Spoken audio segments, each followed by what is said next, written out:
സ്നേഹമുള്ളവരെ, പ്രാർത്ഥനയ്ക്കായി ദൈവസന്നിധിയിൽ എത്തുമ്പോൾ ഉള്ളിൽ ഉണ്ടായിരിക്കേണ്ട ഒരു മനോഭാവമാണ് എളിമ. എളിമയോടെ പ്രാർത്ഥിക്കുന്നവരെ ദൈവം കേൾക്കുന്നു. എളിമ എന്താണ് എളിമ? ഒരു വ്യക്തിയോട് എനിക്ക് വേണ്ടി പ്രാർത്ഥിക്കണേ എന്ന് ഞാൻ പ്രാർത്ഥന ചോദിക്കുമ്പോൾ ഞാൻ എളിമപ്പെടുകയാണ്. ഞാൻ പറയുന്നത്, എന്നേക്കാൾ ദൈവസന്നിധിയിൽ നിൻ്റെ പ്രാർത്ഥനയ്ക്ക് വിലയുണ്ട്. ഞാൻ പാപിയാണ്, ബലഹീനനാണ്, എൻ്റെ പ്രാർത്ഥന ദൈവം കേട്ടില്ലായിരിക്കും, പക്ഷേ നീ പ്രാർത്ഥിച്ചാൽ കേൾക്കും. സമൂഹത്തിലെ ആത്മീയ ആചാര്യന്മാരോട് പ്രാർത്ഥന ചോദിക്കണം. പ്രായമായ കാരണവന്മാരോട് പ്രാർത്ഥന ചോദിക്കണം. പ്രാർത്ഥിക്കുന്ന ഉറപ്പുള്ളവരോടൊക്കെ നമ്മൾ പ്രാർത്ഥന ചോദിക്കണം. അങ്ങനെ ചോദിക്കുമ്പോൾ നമുക്കൊരു വലിയ ബലവും ഒരു വലിയ ശക്തിയുമാണ്. ഈ ഒരു എളിമ, വിനയപ്പെടൽ ആവശ്യമാണ്.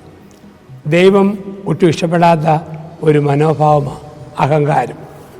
അഹങ്കാരത്തിന് നേരെ എതിരാണ് വിനയം, വിനീതഭാവം. അപ്പം നമ്മൾ വിനീതഭാവത്തോടെ നമ്മൾ പ്രാർത്ഥിക്കുക. അങ്ങനെ പ്രാർത്ഥിക്കുമ്പോൾ അതിന് ഉത്തരം കിട്ടുന്നു.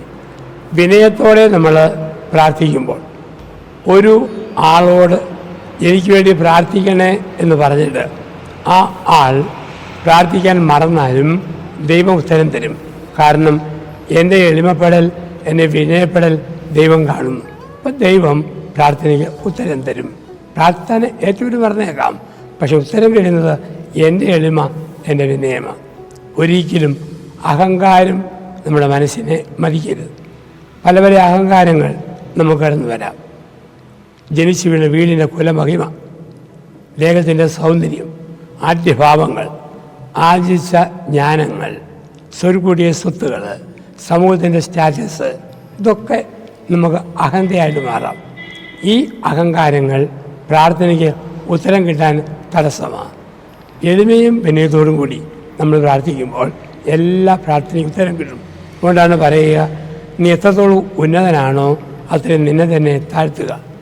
പുഴയറിയാതെ നീന്താൻ പഠിക്കുക, പുൽത്തേടി അറിയാതെ നടക്കാൻ പഠിക്കുക, ഭൂമിയെ തൊടാതെ പറക്കുന്ന പക്ഷിയെ പോലെ. ജീവിതത്തിൽ നമ്മളെല്ലാമാണ് എങ്കിൽ ഒന്നുമല്ല. ആ രീതി, ആ ചിന്ത സ്വന്തമാക്കുമ്പോൾ പ്രാർത്ഥനയ്ക്ക് ഉത്തരം തരും.